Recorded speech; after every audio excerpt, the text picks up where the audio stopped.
All right, before I walk you through the creation of a new formula, let's take a look at this concept of a formula library. And so the way Atlas is structured is the Pro Plus version. We've got sort of a development line, right? This is your R&D sandbox where you're figuring out what your finished good is going to be. Once you've done that, this is your production line, and then this is your finished good manager.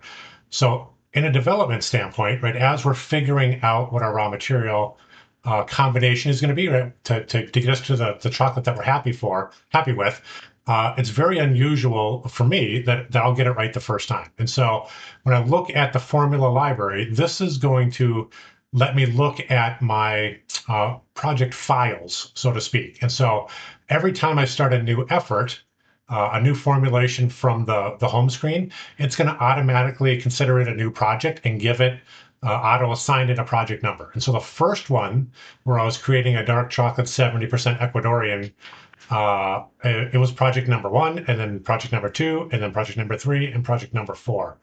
If I go back to the home page, we can see that my formula library says that there's 6 things in there, but when I click on it, I'm only seeing 4 line items. So what's happening is that I've got 4 projects, right? So 4 discrete project folders, but in my milk chocolate, I've got 3 revisions of it. I've got 3 versions of it. And if I expand this little plus sign, that helps me see how I went from version 1, the original version, to revision number 1 and revision number 2. And if I were to click on version number 2, this little the green boxes, this is a duplicate button. What it's going to do is it's going to copy everything that's in this current formula into a new formula that says version C, and it lets me see that the last one I reduced the sweetness by 2%, and let's say I want to reduce it by 2 more percent.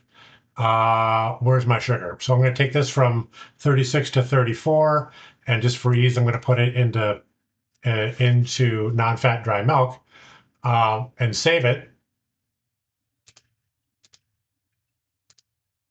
And we can now see that this went from 3 versions to 4 versions. And if I go back to my home screen, our formulation library is updating. It went from 6 to 7.